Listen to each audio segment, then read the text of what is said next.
On vous souhaite la bienvenue à ericlatour.com. Dans quelques instants, on vous parle du 154 rue Champlain, dans le Vieux-Saint-Jean, où il y a un salon de coiffure depuis 2-3 ans, mais très bientôt aussi, dans 2 semaines, une nouvelle clinique de soins infirmiers privée. Mais d'abord, parlons politique municipale. On en discute à l'instant avec le conseiller Justin Bessette.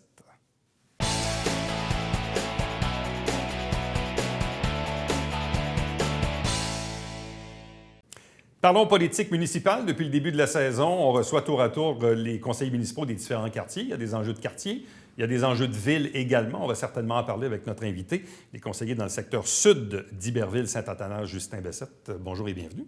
Bonjour. Comment ça va dans ce secteur-là où, année après année, surtout au printemps, on s'en parle souvent, problème d'inondation un peu perpétuel avec les pompes qui sont devenues presque permanentes saison après saison? Là, présentement, on a comme réglé un peu la rue Nadeau en votant un budget pour régler la rue Nadeau. C'est sûr que c'est un problème. Tu sais, quand on a relié Sabrevois avec le reste des infrastructures, c'est venu nous causer beaucoup de problèmes. Je pense que ça avait été mal calculé, les choses, parce qu'écoute, on est venu rajouter un bassin qui était déjà saturé. En continuant à séparer, par contre, on a fait le vieux Iberville, le pluvial, en séparant le pluvial et les égouts. Ça nous donne beaucoup plus de latitude, mais il reste encore beaucoup d'efforts à faire dans ce coin-là. Parce que souvent, quand on se voit, on parle évidemment de ce secteur-là, ce secteur de la rue Belle-Rive, où il y a des refoulements un peu perpétuels, où c'est un peu une blague, mais tu sais, à chaque printemps, on installe des pompes parce qu'on installe des pompes depuis je ne sais pas comment d'années. Puis on ne voit pas le jour où on va arrêter de poser des pompes, là. Bien, le jour, c'est qu'on ait vraiment fini de séparer le pluvial des égouts partout dans Iberville, puis qu'on va arriver à reprendre le dessus, parce que sinon, malheureusement, on ne prendra pas le dessus. Puis il faudrait que la Ville investisse massivement pour régler le problème, parce que on se le cachera pas, quand on met les pompes, c'est pas tout propre ce qui sort dans la rivière, là. Et ça, dans le fond, on en a pour combien d'années à vivre avec des pompes dans le secteur de la conseil rue qui Belle-Rive voudrait au mettre le printemps? budget au complet pour pouvoir le régler. Le problème, c'est toute une question de sous, comment on va mettre. Parce que là, on en règle des petites sections. Mais si on déciderait de séparer massivement Iberville, les infrastructures, les égouts, le pluvial des égouts, on pourrait régler le problème plus rapidement, là. Mais donc, on parle encore de plusieurs années, Encore forcément. quelques années. Bon. Encore quelques années. Un autre sujet dont on a parlé souvent tous les deux, c'est l'asphaltage de certains, parce qu'il y a encore des secteurs de la ville, aux extrémités, là, quelques rues dans l'Acadie, principalement Saint-Eugène, Saint-Athanase, où il y a encore des rues en roche, en gravier, appelons ça comme on veut, là. Est-ce qu'on a, depuis la dernière année, asphalté quand même quelques bouts de rue? Ça avance. On a fait 3-4 rues. Les citoyens se sont mobilisés. J'ai aidé beaucoup à faire des pétitions. C'est moment qu'on a le 50% plus 1. On va de l'avant. On va commencer aussi bientôt à faire des groupes pour pouvoir avoir le 50% plus 1. Fait que ça avance quand même. Dans les dernières années, je peux dire qu'on a fait 4-5 rues de notre côté. Puis je pense qu'on peut continuer comme ça en faire, mais il faudrait vraiment, dans les prochaines années, faire des bassins, comme on dit, de 4-5 rues, puis on y va avec un bassin d'emprunt pour pouvoir régler, parce que sinon, à coup de rue comme ça peut étirer encore bien longtemps. Mais au moins, on voit comme les gens qui sont mobilisés, puis c'est le coût aussi, hein, les gens, ils veulent tout de l'asphalte, mais quand on arrive des fois au référendum, puis on arrive avec une facture de 30, 32 000, 34 000... Pour leur bout de rue à eux, là. Pour le bout de terrain, ça break aussi un peu, là. Les gens sont moins motivés, là. Fait que, on voit des référendums qui passent, mais à 51 %. C'est serré. 52 %. On n'a pas des 90 % que les gens en veulent toutes, là. Fait que ça devient serré, là. Parce que souvent, l'argument que vous amenez, c'est de dire, oui, c'est vrai, bon, la ville est grande, il faut investir dans toutes sortes de secteurs. Il n'y a pas de bon ou de mauvais secteur, mais ultimement, l'argument que vous ramenez souvent, c'est de dire, écoutez, là, on est fusionné depuis 2002, puis il faudrait peut-être que certains secteurs de la ville arrivent en ville. Là, on a augmenté un peu on a augmenté dans les dernières années ce qu'on reconnaît maintenant la fondation. C'est qu'on ne reconnaissait pas. Avant, les gens arrivaient et ils payaient 100 % de la fondation, 100 % de l'asphalte. Là, présentement, la fondation est assumée par la ville. L'asphalte est assumé par le citoyen. Au moins, la fondation est payée. Mais c'est sûr qu'un moment donné, si on veut finir, il va falloir, un peu comme la Grande Rue, puis il va falloir aussi que le coût des rues soit réparti. Parce que là, présentement, on ne compte pas d'amortissement pour une rue. Une fois que tu as payé ta rue, elle est payée à vie.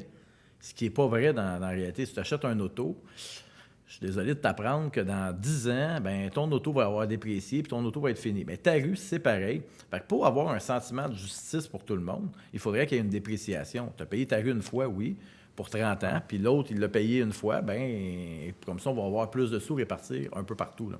Bon.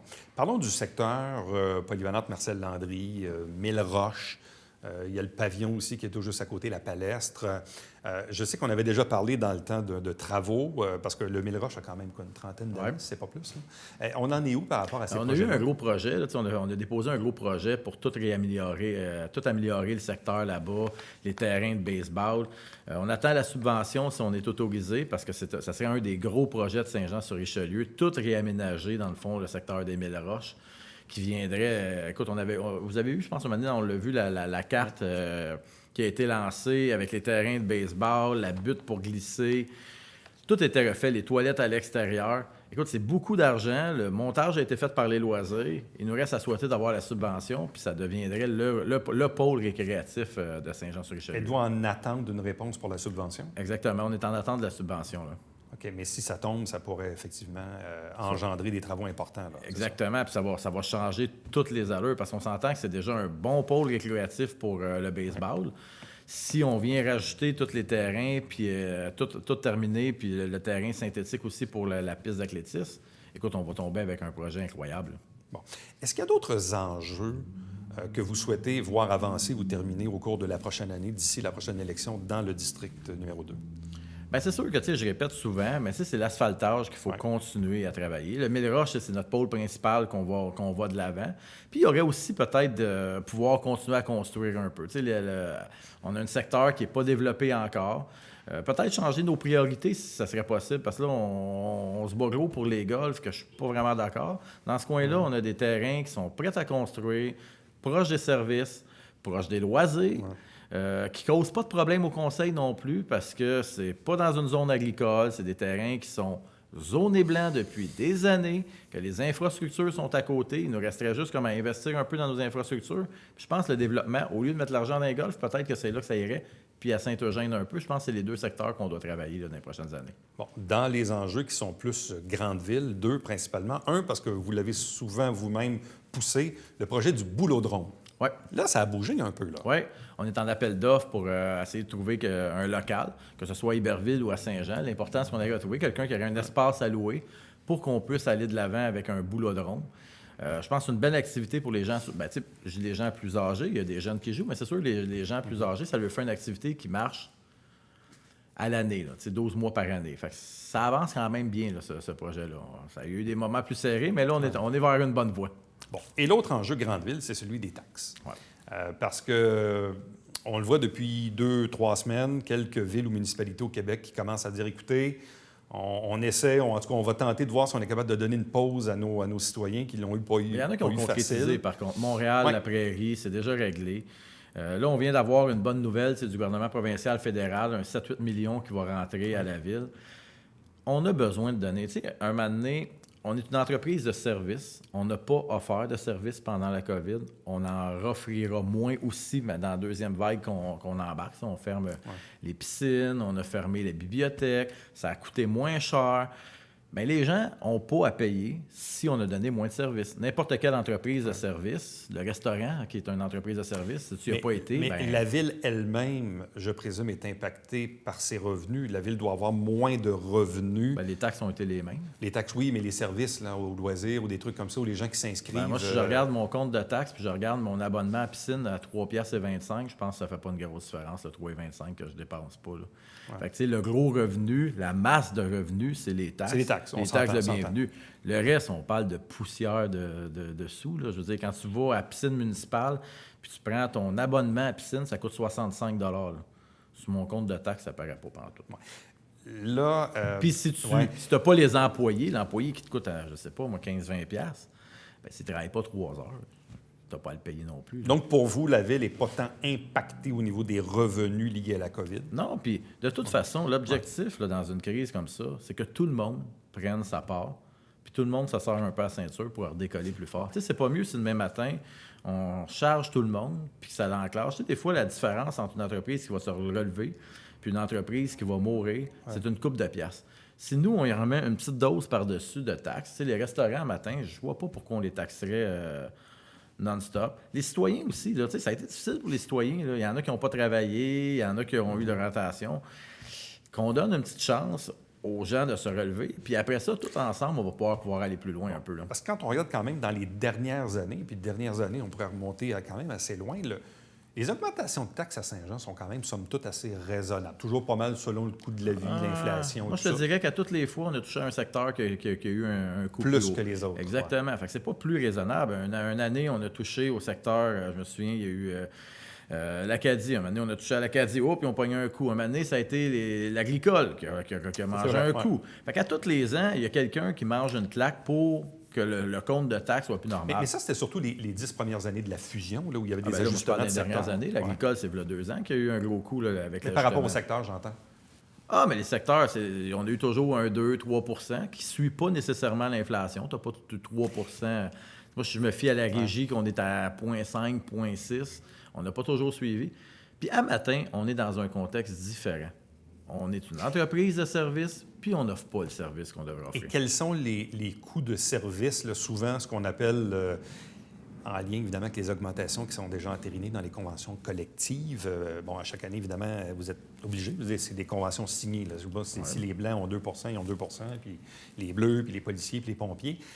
Est-ce que ça veut dire que pour arriver à livrer un compte de taxes avec 0 d'augmentation, vous aurez d'autres choix que de couper dans certaines dépenses? Bien, on peut toujours couper dans un garage municipal, le reporter d'1 an ou 2, qui n'est pas essentiel. Ça fait déjà 15 ans qu'on en parle, fait qu'on pourrait en parler une 16e année, le repousser d'1 an. Okay. On peut couper dans les dépenses qui, de toute façon, la bibliothèque, je vous donne l'exemple, on était supposé de refaire, qu'on n'a pas pu faire parce que les coûts de matériaux ont augmenté. Tu sais, à matin, il ne faut pas se le cacher, c'est peut-être pas le temps de faire des gros projets. Là. La main-d'œuvre, ça va. Les matériaux, ça a explosé. On parle de quoi? 25, 30, 35 d'augmentation des matériaux. C'est pas le temps de faire des gros projets à matin. Là. Fait que notre économie, c'est juste de reporter. Puis en plus de ça, on va gagner 2 fois parce qu'on reporte les gros projets, puis ils vont nous coûter sûrement moins cher plus tard. Est-ce que vous sentez de la part de vos collègues au Conseil une oreille attentive à eux aussi, cette fameuse intention de vouloir geler les taxes pour cette année? Au début, plus ou moins, mais là, je pense que là, on a une nouvelle orientation avec l'argent que le gouvernement nous a donné, puis j'imagine qu'il ne nous a pas donné ça pour que nous, on s'enrichisse là-dessus. Là. Il nous a donné ça pour qu'on aide les gens à passer au travers. Fait que j'imagine que, mais qu'on en reparle, bien là, avec cet argent-là qui va rentrer, puis qu'on ait toute la ligne... Mais en gros, vous êtes pas mal vous êtes pas mal le premier, à mettre le sujet sur la table. Oui, j'ai été le premier là, au début de la pandémie à en parler parce que, écoute, on sort, on voit les gens qui ont des commerces. C'est important que plus qu'on va être capable d'aider les gens à redécoller plus rapidement, plus fort qu'on va être comme économie. Plus qu'on va affaiblir les gens, moins que ça va redécoller fort plus tard, puis plus qu'on va avoir des conséquences à long terme. Fait que c'est pour ça l'objectif de donner un coup de main là pour pouvoir aider pour décoller plus vite. Là. Justin Bessette, merci beaucoup. Merci beaucoup. Restez avec nous. Au retour, on vous parle d'une nouvelle clinique de soins infirmiers. En fait, c'est une clinique privée qui a évidemment son siège du côté de la rue Champlain dans le Vieux-Saint-Jean.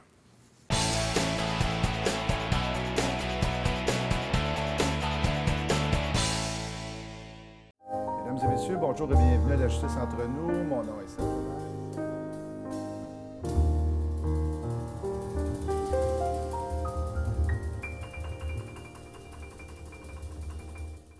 Si vous ne nous reconnaissez pas, salut, ici Alexandre Baudouin. Et François Trépanier. François, comme nous sommes maintenant en zone rouge à Saint-Jean-sur-Richelieu, on a nos masques. Absolument. Et nos invités cette semaine. Jean-Daniel Saint-Martin et Marc-André Houle pour parler des forts de Chambly. Manquez pas ça.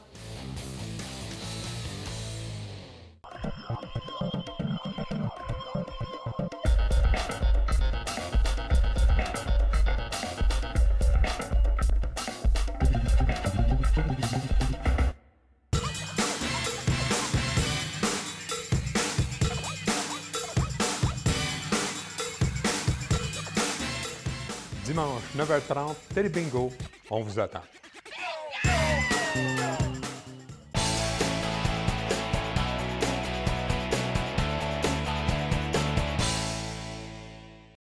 Vous savez comment j'aime bien le centre-ville, le Vieux-Saint-Jean. Toujours intéressant de découvrir des entrepreneurs qui décident d'investir, de mettre du temps dans le centre-ville avec des nouveaux commerces. Et c'est toujours intéressant parce qu'au fil du temps, il y en a toujours un peu. Et parfois, on parle souvent, oui, de la rue Richelieu, mais parlons aussi de la rue Champlain. Parlons du bâtiment du 154 rue Champlain qui abrite quand même depuis près de 3 ans maintenant un salon de coiffure Glamour. Mais également, ce bâtiment-là, dans à peine 2 semaines, va abriter aussi une clinique de soins infirmiers. Et on reçoit avec nous la propriétaire de la bâtisse, mais mais aussi infirmière et gestionnaire de ce beau projet. Madame Roxane Julien, bonjour et bienvenue. Bonjour, merci beaucoup. Bon, expliquez-nous comment, d'abord, une infirmière se porte acquéreur d'un bâtiment dans lequel il y a un salon de coiffure qui devient par la suite une clinique de soins infirmiers. Éclairez-nous. Alors, d'abord, la conciliation travail-famille. Ma vocation, c'est d'être infirmière. La conciliation travail-famille dans le domaine public, c'est difficile. On va s'entendre, hein, on le voit déjà, même encore en COVID, c'est pas facile. Donc, mon projet d'avoir acheté 154 Champlain, c'est que j'ai fait un cours de coiffeur. C'était comme un petit à côté. Finalement, mon petit côté artistique, je l'ai développé là. Et je l'ai inséré dans la bâtisse il y avait déjà un salon de coiffeur, j'ai commencé avec ça. Et quand j'ai eu l'opportunité d'avoir une entente de service avec la direction de la santé publique pour la vaccination gratuite de la grippe et de la pneumonie, je me suis lancée immédiatement. Normalement, mes projets, je ne mets pas beaucoup de temps là, avant de développer les choses. Là. Donc là, on est en rénovation. Mais vous étiez infirmière dans le réseau avant? Oui, exactement. J'ai travaillé en chirurgie à l'hôpital Charlemagne. J'ai fait préposé, externe, j'ai fait plein d'étages aussi. Ensuite de ça, j'ai été CP en chirurgie. Je me suis déplacée en CLSC à Vallée-des-Forts ici. Fait que les gens, ils vont me connaître, c'est sûr. Et puis, je suis pas retournée après mon dernier enfant. J'ai étiré la sauce en gardant mon côté privé, essayer de bâtir le commerce, essayer de développer cette capacité d'entrepreneuriat-là. Et j'ai eu une opportunité d'affaires que je ne pouvais pas refuser, donc j'ai décidé d'ouvrir la clinique. Mais c'est un projet que je ne pensais pas ouvrir en 2020, je vais vous avouer. Est-ce que le phénomène de la pandémie a accéléré le projet? Je pense que oui. J'ai fait un petit peu comme infirmière de l'agence. Ouais. J'ai travaillé pour Zénith quelques mois durant l'été, ce qui m'a permis de voir un peu comment fonctionnait aussi au privé, la gestion des vaccins et tout ça. Et ce que je me suis rendu compte, c'est qu'à partir du 1er septembre, toutes les ententes de services avec les pharmacies pour la vaccination gratuite ont tombé. Donc, ça a donné l'opportunité à des gens comme moi qui veulent ouvrir des cliniques d'avoir une entente de service avec eux. Je ne vous mentirai pas que j'ai poussé beaucoup les choses parce que ça fait au moins 2 ans là, que j'essaie d'avoir une entente avec eux. Puis ça m'est ouvert là, au mois d'août, là, finalement. Fait que ça m'a permis d'ouvrir. Fait que, en plus que la COVID, ben ça me donne la chance d'essayer de protéger le plus de monde possible, le plus près de chez moi. Ouais.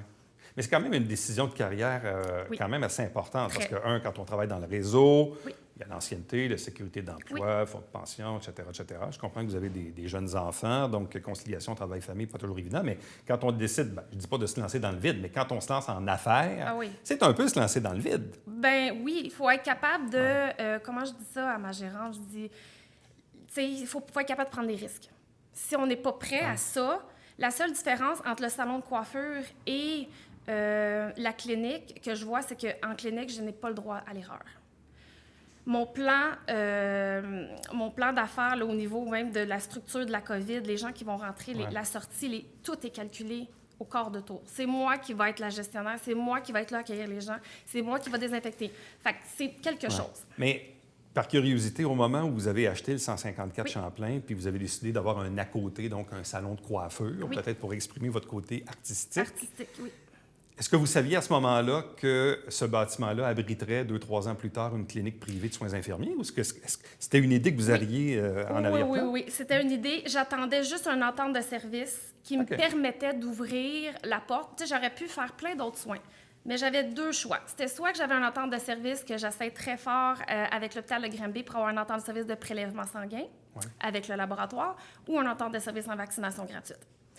Donc, c'était un ou l'autre. Je vais offrir aussi la vaccination voyage, tout ça, mais c'était mes 2 choix avant d'ouvrir, puis j'ai eu cette opportunité-là qui m'a ouvert cette année au mois d'août. Bon, et là, donc, la clinique sera donc ouverte dès le début novembre. Exactement. Quels sont les services que vous allez offrir? Je comprends donc qu'il y a de la vaccination. Oui. Est-ce qu'il y a d'autres types de services également qui vont être offerts? Oui, à compter de 2021. Parce que là, ce qui arrive, c'est que juste la gestion des vaccins, c'est extrêmement complexe. Fait que juste la vaccination, la campagne de vaccination massive contre la grippe, jusqu'au mois de décembre, jusqu'à Noël, on va offrir pas mal juste ce service-là parce que c'est très complexe. Il y a beaucoup de mesures à prendre. On n'a pas le droit à l'erreur et la gestion doit se faire par mois. Ensuite de ça, on va offrir plein d'autres choses comme la vaccination voyage, le lavage d'oreilles. On va faire aussi la cryothérapie pour les verrues. J'ai une liste, tout plein de listes là, directement sur le site Internet qui est déjà tout écrit là, de qu'est-ce qu'on va offrir. On va en offrir un à la fois, tranquillement, pas vite, les insérer. Mais étant donné que la vaccination, c'est complexe, ça demande beaucoup de gestion, on va commencer par ça. Bon, et votre projet, ultimement, c'est d'avoir 1, 2, 3, 4 employés pour être capable de livrer les services? Au départ, quand j'ai décidé d'ouvrir, je me suis dit, je vais commencer juste moi. Ma belle-mère est infirmière également. On va être capable à 2 d'y arriver. Et là, on commence à penser à la COVID. Ça va être quoi notre plan pour éviter de propager la COVID? C'est super important d'y penser. Alors, je me suis rendu compte en me repoussant, en faisant mes ententes de service, en me repoussant un petit peu du projet que je pense pas que je vais avoir le temps de vacciner. Pourquoi? Parce que c'est super important que les mesures sanitaires soient prises extrêmement au sérieux. Donc, je préfère avoir ce rôle et je vais engager 2 personnes. Il va y avoir 2 groupes pour chacune des infirmières. Tous les déplacements sont calculés, tout va être... C'est moi qui vais le gérer. Comme ça, je vais m'assurer que les gens se sentent en sécurité et que ce n'est pas de laisser aller. Bon, la clinique est physiquement au 154 rue Champlain, mais souhaitez-vous également mettre en place un service à domicile? J'ai d'autres projets pour 2021, mais je vais laisser ça... Ça pourrait venir. Ça pourrait venir. Ça pourrait venir. OK. C'est pas impossible. Tout à fait. Et le salon de coiffure, lui, dans tout ça, expliquez-nous, parce que là, dans le fond, au moment où vous l'avez ouvert, Oui. c'était quoi? C'était entre 2 grossesses? C'était un projet? On s'est dit c'est un à côté, mais en même temps, vous aviez un boulot dans le réseau? Exactement. C'est pas que j'adore mon métier d'infirmière, c'est vraiment les conditions de travail qui sont difficiles, parce que je suis très près de mes patients. Mais quand on commence à avoir une famille, il faut comprendre qu'il doit y avoir une part des choses qui doit être faite. Ce qui m'a permis de commencer mon cours en coiffure, oui, j'étais en grossesse. Puis je me suis dit, c'est le moment idéal pour le faire. Fait que je vais le faire et j'ai adoré. J'ai un équilibre entre infirmière et coiffeuse. Parfait. Parfait équilibre. Je suis vraiment heureuse là-dedans. Puis, j'ai des gens autour de moi, les employés, ma gérante, Fanny Bureau, qui m'apporte encore plus à me révéler. Puis, fait que c'est vraiment un équilibre chez moi. Puis, j'ai commencé avec un salon de coiffure à la maison. OK. Et puis, j'avais une opportunité. On disait, moi, mon mari, un jour, j'aimerais ça avoir une bâtisse. Puis, l'opportunité, c'est juste ouvert à nous, même d'avance. Et là, le salon de coiffure, vous avez combien d'employés? Là, on en a 2, puis on est en recrutement parce que je vais avoir besoin de ma gérante Fanny pour m'aider à gérer. Mais là, est-ce que d'autres vous-même, côtés. vous faites encore quelques clientes? Oui, comme là, en ce moment, j'en faisais là. Oui, OK. je fais tout en même temps. Là, j'ai un petit relâchement parce que toutes mes ententes avec le gouvernement, toutes les choses commencent à se placer, ça va bien. Mais je ne mentirais pas que c'est pas facile. C'est pas facile. Non, parce que là, en même temps, bon, tu sais, les salons de coiffure ont été fermés principalement au printemps. Après ça, vous avez des Ça a été mesures dur, ça. particulières, Oui. disons. Ça a été dur. Ça a été dur, puis on essaie de se relever, on veut survivre. Puis quand on a fermé, j'étais pas... le projet de la clinique n'était pas encore débuté, ni même pensé encore, parce que j'avais pas eu l'opportunité d'une entente de service. Donc là, moi, j'essayais avec les logements, parce que aussi, bien, on fait des logements en haut, là, en tout cas, qu'on vient de terminer. Fait qu'on essaie de mettre la bâtisse, de l'habiter au complet, puis dans 2 semaines, tout est fini. Juste peut-être pour éclairer les gens, là, Allez-y. le 154 rue Champlain, Oui. c'est quel bâtiment? C'est où à peu près pour que les gens se situent visuellement? Diagonale du Vito, Vitrerie des Ourdis. Oui. Sinon, je suis juste à côté de la Maison des Jeunes. Ah, tout juste à côté. Donc, Tout c'est vraiment juste c'est tout près d'ici. C'est là. juste en arrière de vous, exactement. Puis c'est une bâtisse OK. rouge, vous n'allez pas la manquer. Puis j'ai un beau container rouge, parce que je suis en rénovation en ce moment. Mais c'est pas le bâtiment, là, j'extrapole, mais c'est pas l'ancien bâtiment des assurances Bessette il y a très, très, très longtemps? Exactement. Ah, OK. Bon, ben, je suis allé là très, très longtemps. Exactement. OK. Donc, c'est là, pour les plus vieux, là, c'est le bâtiment Oui. dans le temps des assurances Bessette. C'est en plein Là, ça. je remonte très, très loin. Là. Je parle de quelques Très. décennies. Là. Exactement. Puis après ça, Qui est en Madame- face de la nouvelle épicerie en P. Là. Exactement. C'est en plein ça. Fait que donc, vous n'allez pas me manquer. Ça nous situe un peu. Puis si je reviens à la clinique, bon, tantôt on parlait beaucoup de vaccination, entre autres pour la grippe. Puis là, je ne sais pas, est-ce que le phénomène de la COVID va faire en sorte que les gens vont vouloir se faire vacciner plus que les autres années pour la grippe saisonnière? Avez-vous ce feeling-là? En fait, le feeling que c'est j'ai confiance en la vie. Je pense que les gens qui sont à risque, déjà, j'ai des prises de rendez-vous, ça va être des gens qui savent qu'ils ne peuvent pas attraper la grippe et la COVID en même temps. Ils n'y passeront pas. Selon un article de la presse, il y aurait plus de gens qui seraient intéressés par le vaccin de la grippe. Les personnes vulnérables, les asthmatiques. Exactement, etc., maladies chroniques et tout ça. Et même la direction de la santé publique ont rajouté une petite latitude au niveau des gens en santé, 6-23 mois et 60-74. Et si un jour, parce que souhaitons-le, un jour, il y aura peut-être un vaccin contre la COVID, ça, est-ce que vous allez pouvoir le donner ou si vous pensez que ça va être réservé uniquement aux services de santé? Non, je ne crois pas parce que j'ai une entente de service pour la vaccination gratuite. Ça, je dois discuter de ça avec mon infirmière gestionnaire de la vaccination, de la DSP. Mais c'est sûr que si on a une grosse demande, on n'a pas beaucoup de sites de vaccination ici. Là, on a le CLSC. On va avoir besoin de tout le monde. Là. Oui, ça, c'est sûr. Ils veulent même que les psychologues vaccinent. J'ai vu ça là, dans le journal. Ça va loin un petit peu. Là. Les pharmaciens, c'est correct parce qu'ils vont avoir une formation, mais un psychologue, on n'a pas tout. Tu sais, chacun son domaine, puis on néglige rien là-dedans. Par contre, j'imagine que quand ils vont... Là, je sais que Pfizer est en train d'en progresser un. Il y en a un aussi aux États-Unis. Et voilà, on va voir. Mais oui, si, d'après moi, comme la grippe, ça fait partie de la gratuité, peut-être. Bien, merci infiniment, puis bonne chance dans votre projet. Merci. Et dans cette belle conciliation, santé, coiffure, maman, gestionnaire d'immeuble, c'est beaucoup de chapeaux. Oui, beaucoup. Bon. Merci beaucoup. Merci. Restez avec nous. Au retour, on vous présente le Babillard quotidien.